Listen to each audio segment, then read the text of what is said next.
I'm George Galloway, and I present Kalima Horra on Mayadeen television. Here we are in London. I speak my words freely, either in Parliament, on television, here on the streets of London. Kalima Horra means free word. That's what I speak. So Kalima Horra is a two-way conversation. Check it out on Mayadeen television. Welcome to Kalima Horra with me, George Galloway, coming to you from London, but talking about China, Hong Kong, the United States and the United Kingdom's now near war with the People's Republic of China. You may think that hyperbolic, but then you haven't seen the American warships in the South China Sea, the clue being in the name, and you may have missed the dispatching of a British gunboat, an aircraft carrier, the Queen Elizabeth, to China's, quote, maritime frontier. The last time Britain sent a gunboat up the Yangtze, the Chinese sunk it, and that was in 1949. China has come a long way since then. So has Britain, but in the opposite direction. So what could possibly go wrong? A state of economic war already existed between the United States and China, with ever-escalating sanctions and trade war announced repeatedly by Donald Trump over the last 6 months or so, and the attempt to blame China for the coronavirus and the handling of it by the American government is only one of the reasons for that escalating tension. But Britain turned up the volume. They decided that the 5G involvement of the Chinese company Huawei was beyond the pale. They could continue to run 3G and 4G and even run our nuclear power plants, but don't ask us to allow a Chinese platform to screen Peppa Pig or Baby Bus or any of the other things you might watch on your mobile phone. So is it handbags at dawn? Is it all just bluster? Or could all of this get out of control? I believe it could. And if President Trump is re-elected in November, which nobody would bet against, it's unlikely that he'll make a dramatic U-turn on his attitude to China. If he isn't re-elected, then the British are going to look rather foolish, because the ink won't be dry on the banning order for Huawei by the time President Trump, for whom it is intended as a kowtow, before the British are forced to think again. I'm joined by an audience of distinguished experts who may or may not agree with my take on these matters. That's not important. In the studio with me, distinguished experts, and on screen from elsewhere, including Beijing, equally distinguished experts. The first of those is Duncan Bartlett, a journalist and editor and a specialist in Asia, a well-known face on British television, and I'm glad to say, making his first appearance on Mayadeen. Duncan, where do you see all this going? Have I characterized it remotely correctly? Well, I think you're right in that the narrative recently has been about great power competition, two great superpowers, the United States and China. And you're right to say that there's a reason to be alarmed, and that's because of the military exercises which are going on in the South China Sea, involving both American aircraft carriers and the Chinese Navy using destroyers to practice capturing boats, in taking part in live fire exercises also on the Straits of Taiwan, and now the imposition of the new security law at the beginning of July in Hong Kong. All of these have led to more tension between China and the rest of the world, and what we've seen is that America has been forming a closer alliance with countries like the United Kingdom, Canada and Australia to challenge China, including putting more military muscle into the region around China. So I am concerned that this could be an escalation of tensions. At the moment it's looking like the Cold War. One of the really big difficulties is that it could lead to a security situation which is out of control. Well, that's the problem with Cold Wars, isn't it? That they can, by accident or design, become hot wars. And the confrontation, if that's what you can call it, certainly the juxtaposition of the Chinese Navy and the British and American navies, it must be cause for concern if you want to avoid an actual shooting war. Now, the proximate reason for a British hostility, apart from the Huawei issue, is the Hong Kong issue. Now, Britain obtained Hong Kong from China under duress. We bombarded them until they gave it to us as a punishment for them refusing to accept any more British India opium, which had caused 90 million addicts in China by the time that we did that. Now that we have given up Hong Kong, we're taking perhaps an inordinately close interest in it, more than we did before. I mean, we're calling, for example, for democracy in Hong Kong when there was absolutely no democracy in Hong Kong when we ruled it. We are giving 3 million Hong Kong Chinese the right to come and settle in Britain. We didn't give any the right to do so when we ruled it. To what extent is Britain acting as a cat's paw for the United States in this?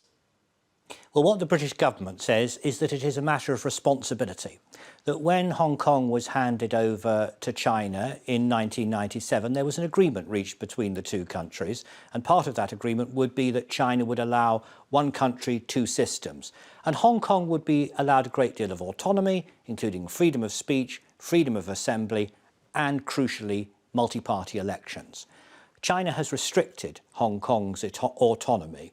And we know, of course, that there have been a lot of protests, particularly by young people in Hong Kong.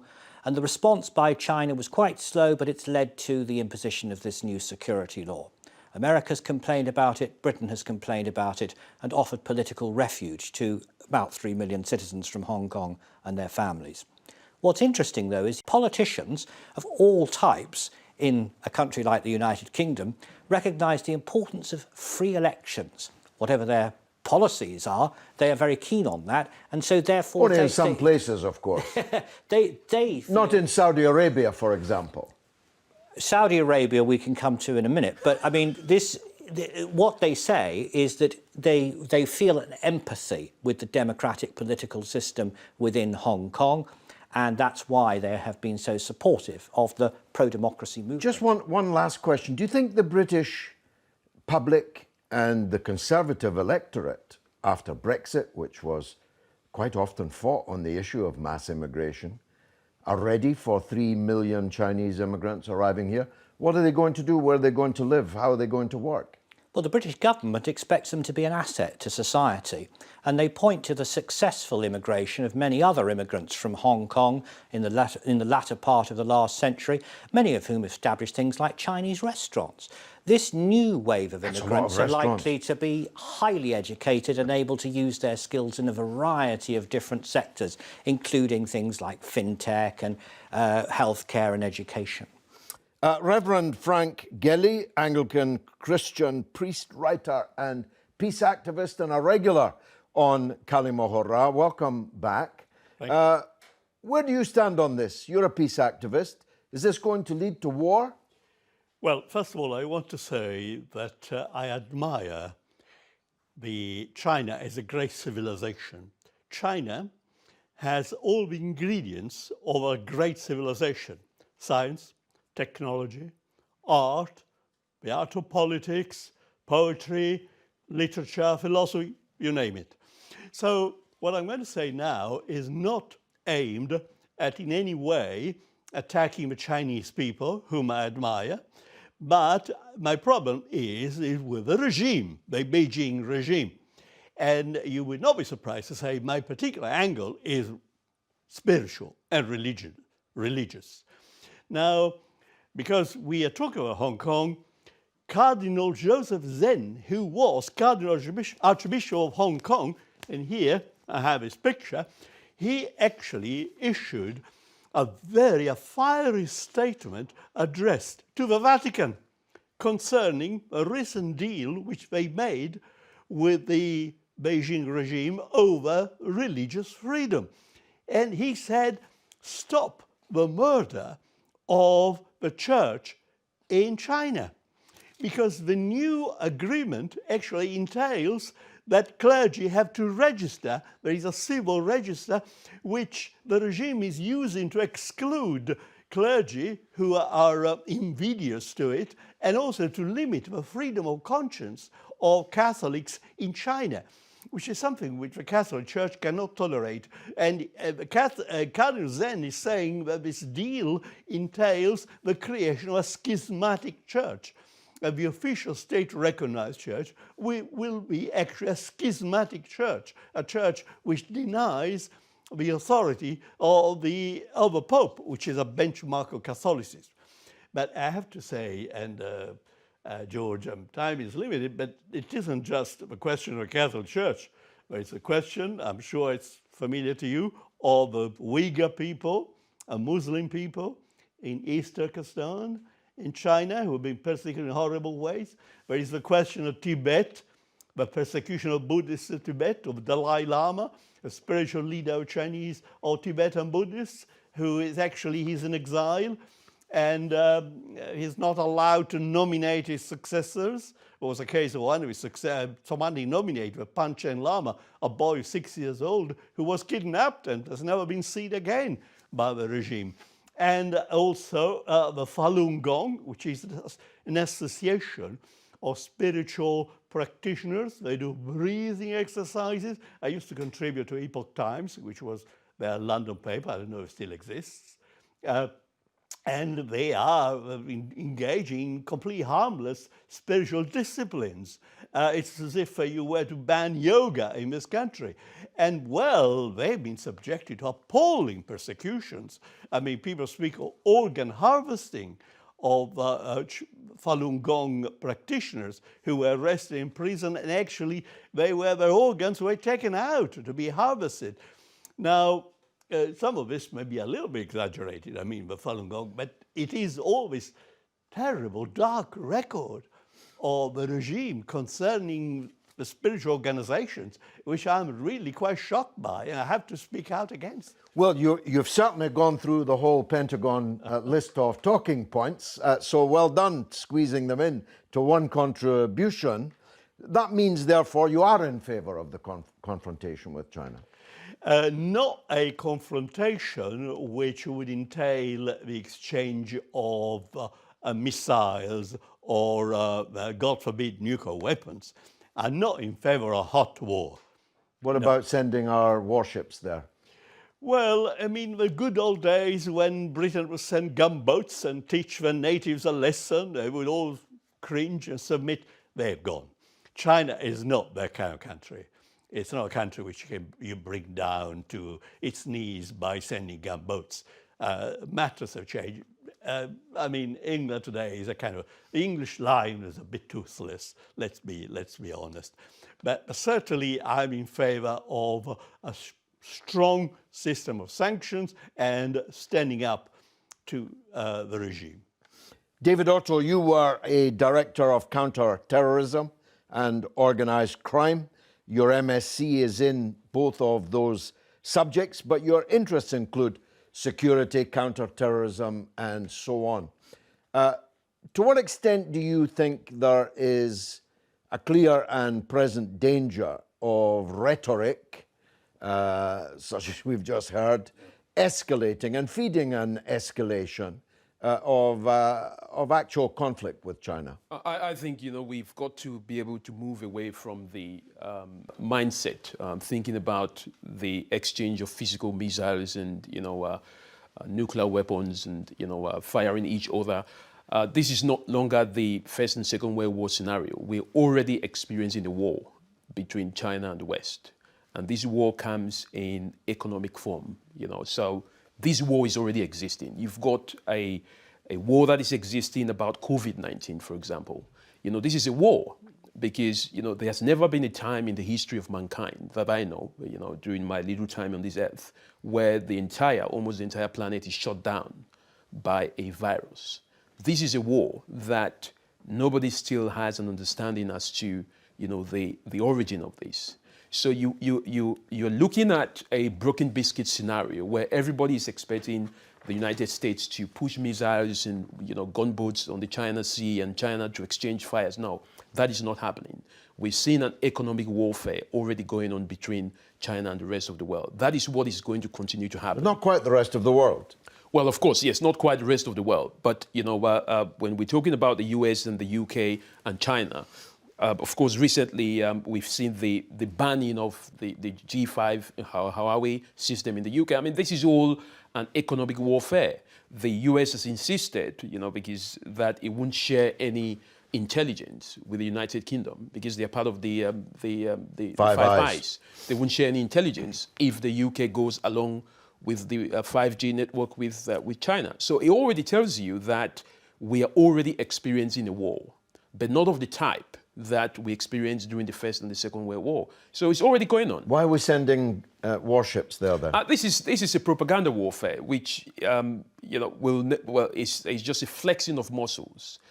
You've got to do that on the physical side, to portray to the population, to your citizens, that you have the capacity and capability to fight China. But and as well as I do, that is never going to happen because... Well, it might not be the intention, but as I was discussing with Duncan at the beginning, there were many times during the Cold War that accidents could well have happened. Yes. People mistaking reflections in the clouds for incoming missiles and so on. Yes, George, but you don't build policies based on accidents. You build policies on plans.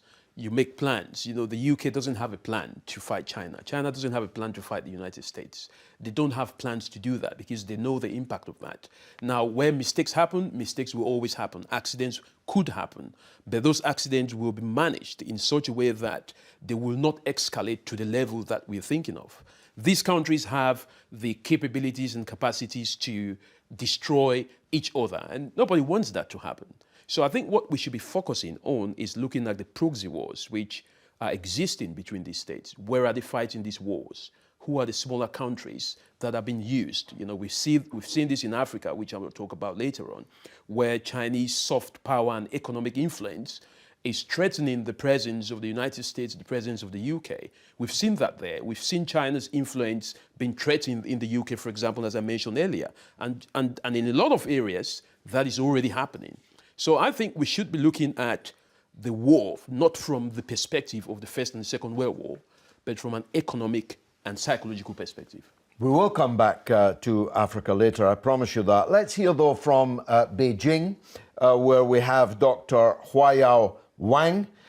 He is the president of the Center for China and Globalization, former Harvard and the Brookings Institute senior fellow. Dr. Wang, thank you for joining us. Dr. Wang, in your opinion, what are the reasons for the conflict between the United States and China, and more recently, between the United Kingdom and China? Well, thank you, George, for the question. And what I think that the problem that China has now with US and recently with UK is largely due to the recent few years of changes in the global geopolitical landscape, possibly. For example, in the last 4 decades, China has developed very fast. China has now become the second largest economy. China has embraced globalization. And of course, China has also established diplomatic ties with the US for the last 4 decades as well. But I think recently the US probably shows less confident, and then they really, find that they are not leading in a big way, and then they find China is quickly, catching up and possibly, leading in many areas, such as 5G, for example. Do you envisage the conflict between China and the West becoming a new Cold War? Well, I think that, given the situation that, the US, UK, and some countries view China as a threat, so it's quite possible that we're having some kind of a Cold War, that particularly in the tech front, we're actually already seeing this is emerging as, for example, UK recently banned Huawei application in the UK telecom market. So that's probably a start of some kind of a tech Cold War. And of course, US has actually started that. US has actually, blocked Huawei for quite some time. And not only US does that, and also it urges its allies to do the same. US arrested the CFO of Huawei as well. And so there's all those gestures suggest that US is adopting this kind of a approach. So I think this is really very sad and to see that. And we don't want to see that, really developed further. What impact will the conflict over Hong Kong have on future relations between China and the world? Well, I think that, there's all kind of reasons for deterioration of the Sino-US-UK relations. And I think that, China is certainly not perfect, and China has done a lot of things right. And of course, China can also improve further. I mean, no country is perfect. But what I think what's happening in Hong Kong is that for the last year, particularly for the last 6 months of the last year, Hong Kong is already totally chaotic. Hong Kong has been become a epicenter of some kind of violence, and what has been first some legitimate complaints of young people developing into some kind of violence. What happened in Hong Kong is really, Hong Kong has some legitimate concern, but then we cannot lose law and order, and we cannot lose the prosperity. Of course, for the South China Sea, it's the same. China can handle that with all the ASEAN countries in the conflict, in a dispute, and maybe pursue the South China Sea Code of Conduct. And China has been talking to those countries and can have a joint declaration or joint exploitation of South China Sea. U.S. used to say that they are neutral, they don't take standards. Now they have their aircraft, they have airplanes, they have all the things in the South China Sea, so make the things actually quite tense. And China has always said that the South China navigation is never a problem. It's always safe and free for navigation. So I think that what I think the South China Sea needs to be addressed is really by having the countries in the region and China talk among themselves and peacefully resolve that and jointly exploit that, rather than we have a country outside this region to interfere too much and too detailed into the situation. So I think it's not going to be very helpful. Much more of this debate still to come after the break. Stay tuned.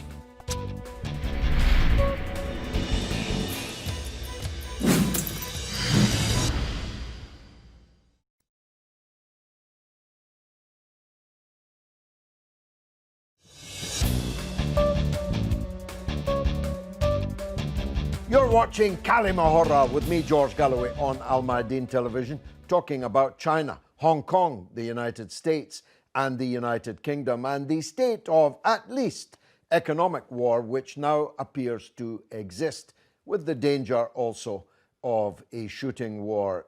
Duncan, you heard our expert from Beijing, and listening to David, he's kind of persuaded me. There won't be an accidental nuclear war breaking out in the South China Sea. At least I hope he's right. It's therefore about economics, isn't it? Now, China is the second biggest economy in the world. By 2025, it will be the biggest economy in the world. There was a poll recently of people in the ASEAN region who were asked, who is the most influential player in your region? And 91% of them said China. Isn't this all about trying to slow down China's rise, to weaken it?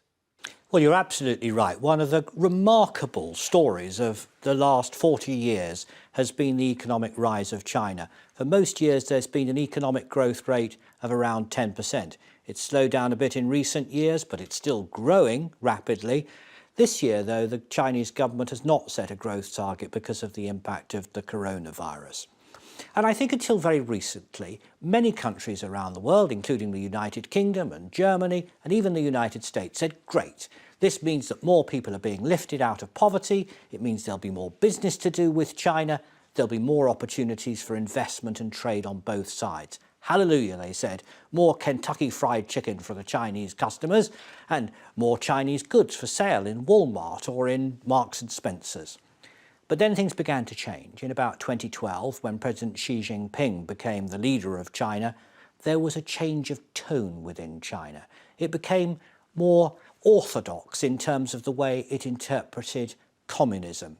Nowadays, if you ring up a Chinese company on a Friday afternoon and ask to speak to one of the executives, the chances are that you'll hear the answer, they're in a meeting. Yes, they are in a meeting. They're in a meeting with local communist officials in which they'll be studying the teachings of Xi Jinping and trying to work out how to apply that to their business model. And that's one of the reasons why, as China's economy grows and its companies become more influential, there's a real concern all around the world, including in Asia, that those companies are agents of the Chinese state. Well, you say that. Many would say that Apple and Amazon and Facebook and so on are effectively agents of Western states. After all, they have an open door policy, even if it's a back door between them. What's so offensive about Chinese executives studying the direction of the state? Isn't that a good thing? So the Chinese position on many of those tech companies from America is that they won't allow them to be used in China. You can't really use Facebook, you can't really use Google and Gmail, you can't really use Twitter in China. And you can't use Huawei in America or Britain. Well, that's going to change, isn't it? I mean, there are going to be more restrictions on the way in which Chinese companies interact. That's my point. It's a trade war, isn't it? It has been a trade war. And I'm wondering whether that's because people are studying President Xi Jinping or because China is becoming really strong. I'm wondering which of those two is likely to be the reason for the trade war. Well, of course, the other reason behind the trade war is America's America First policy under President Trump. So that means that there's a greater nationalism within the United States and there's been a rise of nationalism in China. Ideologically, China is very different from the United States and from the European countries. I think there was a hope that perhaps as it became more integrated into the global trade system, that it would be able to accommodate these different perspectives. Now I think the view is that the Chinese are not going to be involved in the multilateral arrangements. They're not going to stick to the rules. And so America, having been frustrated with the actions of the WTO in trying to get China to play by the rules, took this unilateral action, which, as you rightly said, George, led to a massive trade war. And I'm afraid the results of that are still being played out. And they're going to have a big economic impact because China, now the second biggest economy in the world, if there is a recession in China, many countries around the world, of which China is the primary trading partner, will feel the impact. Father Frank, we've got a situation in the US in the run-up to a presidential election where the left, in inverted commas, is manic about Russia and the right, in inverted commas, is manic about China. Aren't they both playing look over there? Yes, I mean, there is a sort of a game going on, which is, worrying, but at the same time, what do you expect party politics to be? Let's go back to China to speak with John Ross, who is a senior fellow of the Chongyang Institute at the Renmin University of China. Dr. Ross, welcome to Kalima Horra. In your opinion, what are the reasons why this conflict has now erupted between China and the West? Well, because the United States is in the worst crisis since the Vietnam War. The economy is in the biggest recession since the Great Depression. So if it was the facts about this were recognized to be created where they were, which is in Washington, in the United States, this would be a catastrophe for the political establishment in the United States. So they have to say that the problem is created by somebody else. That's created by China. This is ridiculous. I remember very well the famous statement of Muhammad Ali about the Vietnam War when he said, "I ain't got no quarrel with them Viet Cong. They never called me the N-word. They never put dogs on me. They never shot my leaders. I've got no," his basics, "I've got no quarrel with them. The enemy is at home," to use a famous phrase. This is the situation, that the reason that Americans are dying in huge numbers isn't because of anything to do with China, it's because of the policies which are happening in the United States. Will the West suffer from the impact of this deteriorating situation between China and the West? Yeah, there's no doubt about that. They lose in a very direct way. The Oxford Economics, which is absolutely not a pro-Chinese organization, it's a very reputable Western economics organization, estimates that the average American family loses $880 a year because it's not able to import Chinese good value goods because of Trump's tariffs. Here, because of the attack on Huawei, we're going to be paying more for our mobile phones, mobile phone service, and it's going to be introduced later than is necessary in order to do what? In order to encourage the Cold War fantasies of the United States. We're paying a very, very direct price for it, and the American people are paying a very direct price for it. Is Hong Kong really the reason for the deteriorating relations between the West and China? Well, I think it's shown very clearly by the vote in the United Nations on the question of Hong Kong. My memory is right. About 50 developing countries voted in favour of the law in Hong Kong. And I think it was 22, if my memory is right. All advanced allies of the United States, all white, except with the exception of Japan, voted against. This tells you what you need to know about the situation in Hong Kong.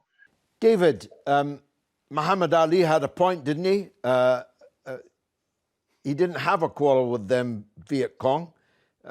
Do you have a quarrel with China?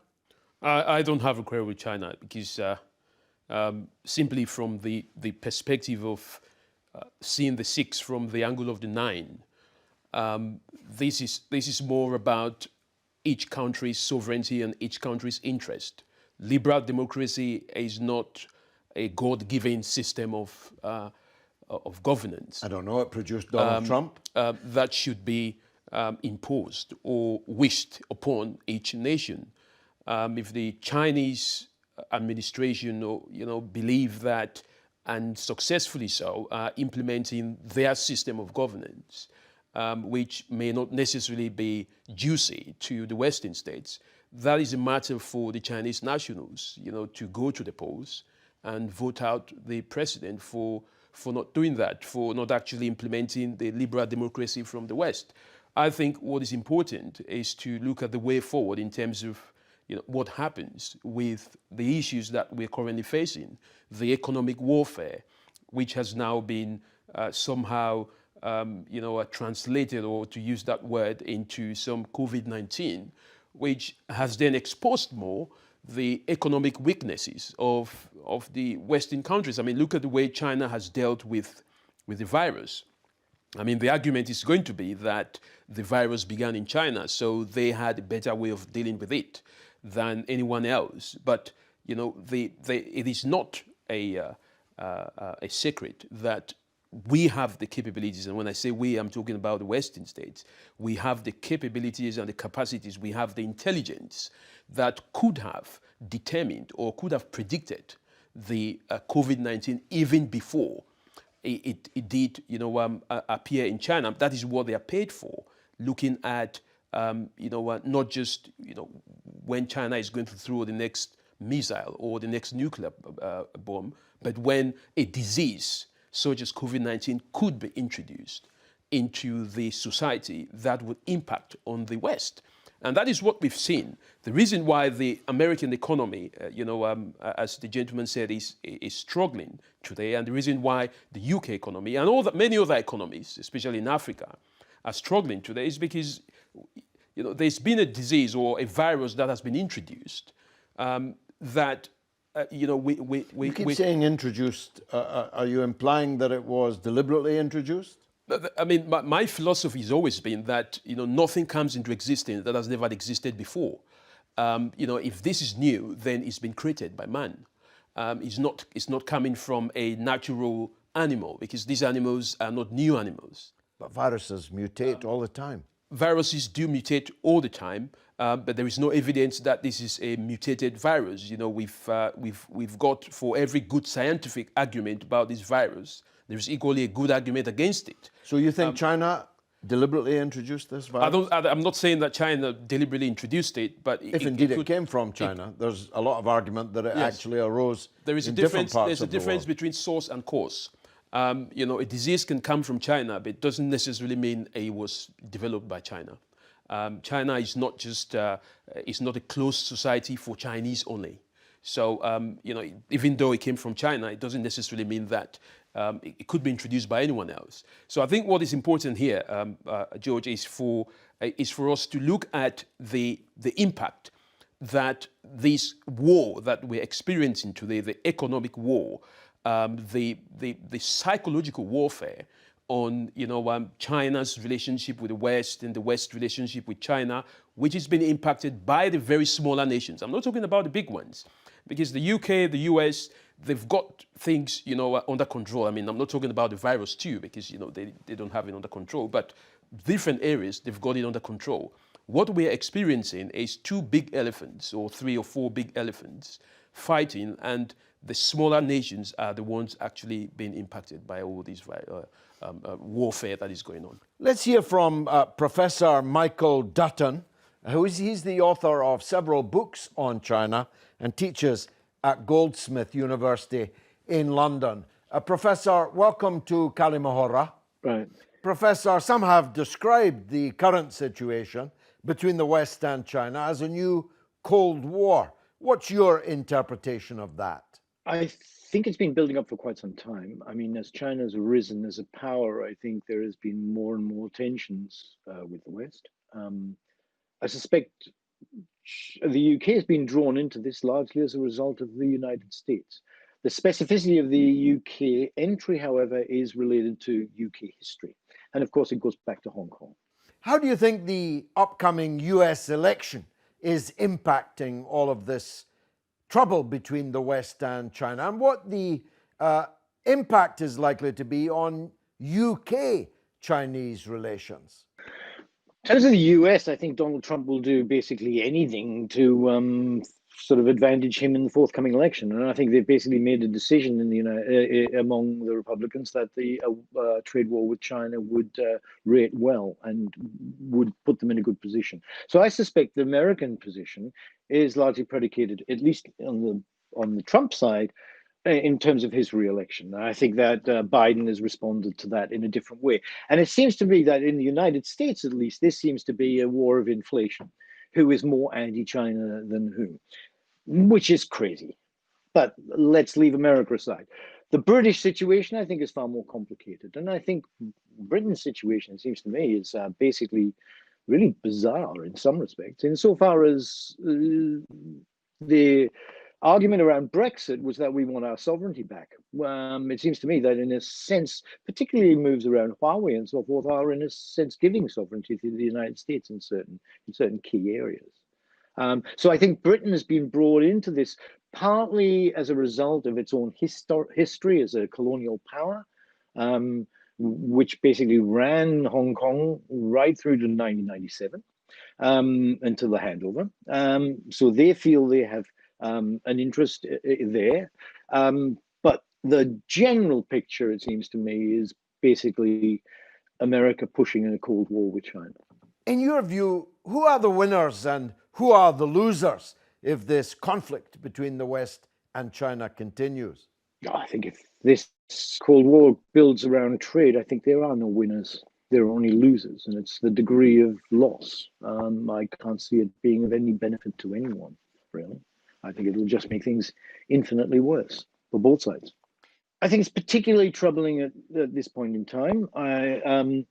there has been a sort of slight change in China. Well, not a slight change, a significant change in China since the emergence of Xi Jinping as the paramount leader there. And Xi Jinping has basically been much more authoritarian. He's been much more determined to assert China's place in the world. And indeed, part of their policy, the policy of 一带一路, one belt, one road, that policy is really, in a sense, part of that idea of China actually having much more of a say around the global table, as it were.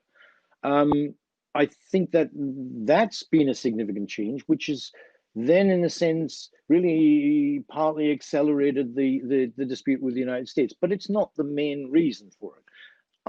I think that the trade war with the United States is really part of an agenda that's designed, as I say, to get Trump reelected. I think it's really an American-initiated push. That's not to say that, you know, what China's doing, either whether it's in Xinjiang or Hong Kong or whatever, is entirely right either. It's not to take sides in this. It's just to understand that I think the trade war is really something that the Americans have initiated. David, isn't the professor right that China's more assertive role in the world is what's really got them going, and nowhere more so than in Africa, to which you referred earlier? China used to be referred to as the sleeping giant, but they are now the roaring giant. And that has caused and continuously causes the other giants to be concerned about the new man in the block. And I often say when two people are fighting over a pound, one person wants to take more than 50p. And this is the situation in a larger scale where the bigger Western powers are threatened by the emergence of the sleeping giant. And where that happens in a much more bigger scale than what we see with the Huawei and the trade war between the US and China and the UK and the rest, is China's presence in Africa. China has and continuously imposes its technical way of. I was speaking to a colleague of mine the other day, and he said, the Chinese are everywhere in Africa. You don't even know how they get there. How they manage to get their visas. Who gives them the visas? Nobody has any database of the number of Chinese people that travel to Africa these days. So you can see how that impact the impact yes, of because once upon a time it was the white man that was everywhere in Africa, the colonialists. Yes, and now it's Chinese. Yes, and that is the concerning thing, because we're not talking of neo-colonialism, but we're talking about a new kind of a Chinese colonization style.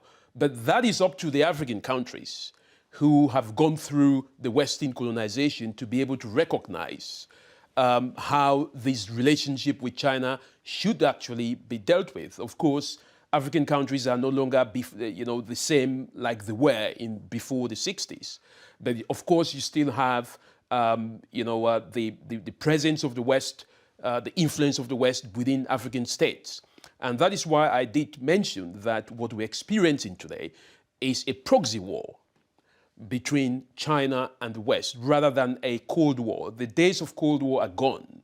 We should be talking about a proxy war. We should be talking about an economic warfare, because that is what is actually going on between China and the rest of the world. And that plays a huge, we've seen that in a huge theater in Africa, where most of the African governments now have got China to rely on, and they've got the West to rely on. So there is some kind of a competition, an existing one, between who is going to be the better partner to deal with. And, perhaps if the African countries are wise enough, it gives them the better option to be able to make a decision as to whether they want to deal with any of them or neither of them. Duncan, is David right that this is really all about a lot of elephants in the room, one of whom is newly arrived, butting heads? Well, the narrative, as we've talked about, has been about great power competition. And that leaves countries all over the world, including Africa and Europe and in Asia, with a dilemma. Who do they side with? In terms of business and economics, there are many good reasons to trade with China. Take Germany, for instance. It's making an enormous amount of business with China. Volkswagen has had a big office in Beijing since 1985. Now the Americans are saying, are you our ally, Germany? Do you want us to keep the US forces stationed in Germany? What's your relationship with China then, on a business front, on a diplomatic front? They're breathing down the neck of the Germans, forcing them into a decision. It's not an easy situation for Angela Merkel. She's a very experienced diplomat, and now she's got a dilemma because the anti-China or the Sino-skeptic mood in Germany is rising. Exactly the same thing happened here. I think this has been partly due to a mistake that China made, and that was in trying to restrict the freedom of the press, particularly the foreign press, when they went to China. A few years ago, I can remember being at an editorial meeting inside one of the big broadcasters, and the people who were reporting China said, we're just not being able to get the interviews. People aren't talking to us, and sometimes we're getting hassled when we take our cameras out and our microphones out to talk to ordinary Chinese people. Now, the problem is that if you restrict the freedom of the press, then you get a reaction back. The reaction from the journalists and the editors is to say, we want to show our independence and therefore we'll be critical of the government. And that criticism's increased, not just in the British media, but globally, particularly among the free press, who've been saying, let's stand up for human rights and democracy in Xinjiang and Tibet and Taiwan, and all these other issues have got mixed up with it. And the result is that China's had a bad press. That's then led to a change in the political mood. As I mentioned earlier on, here in Britain, not just the right, but the left and the centre ground have all become much more sceptical about China. And that's true all around the world. So there's a dilemma, and that's being played out in a very public arena now. But the point that you make, the journalists have changed, you're right. There's now more or less open season on China. The political plurality you describe, I would think, is a very narrow bandwidth. The distance between Sir Keir Starmer and Boris Johnson is not actually great, particularly on foreign affairs. But you're right to say there is, in mainstream politics, a convergence, a consensus about China. So where is it all going to end? Well, I think what we'll see is that there's going to be much more difficulty of doing business with China if you also want to do business with the United States. If you're a country which says, OK, well, I'm a small African state, the main thing is that I get that Chinese investment in the infrastructure, and in return for that, of course, the Africans send their natural resources to China, and that's been one of the things that's been fueling Chinese economic growth. So it's not as though the Africans are just getting a great present from China, they're buying it in return, I should just add. You might say to yourself, well, I'm not too worried about what happens in terms of the trade and diplomatic relationship with America. I'll go with the Chinese. That's clearly where the economic benefit is.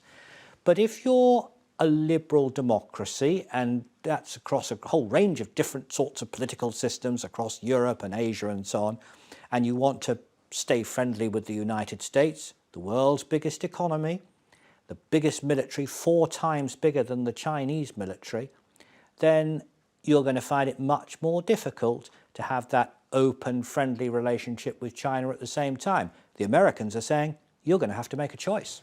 Well, there you go, Father. Last word to you. You're going to have to make a choice. What's your choice? America or China? I would like to have both. But I started by saying that China is a great civilization with all the features of civilization. And I have confidence in the Chinese people. One of my best friends are actually very active in certain causes is Chinese. But the question is, we saw some years ago, Tiananmen Square, how the Chinese people are able actually to fight back against a centralized, centralistic, totalitarian regime. So my hopes are for a change, a regime change in Beijing, which would encourage internal freedom and freedom of religion, freedom of opinion, and the flourishing of the Chinese people in ways which are in tune with the great past. Now, China, even if China would change the regime, it would still be an important economic influence of the world, but it would not be so in ways which are aimed at the destruction of human freedom.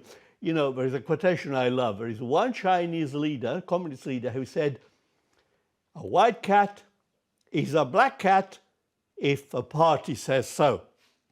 So if you have a regime which has a conception of truth, which is so relativistic to their own interests, you can't really trust their regime. And yet the regime has lifted more people out of poverty than any regime ever in human history. But it might actually sink them back into poverty if America goes to war. I know you're not a betting man, but don't bet your house on that. We could keep this going, believe me, for another hour.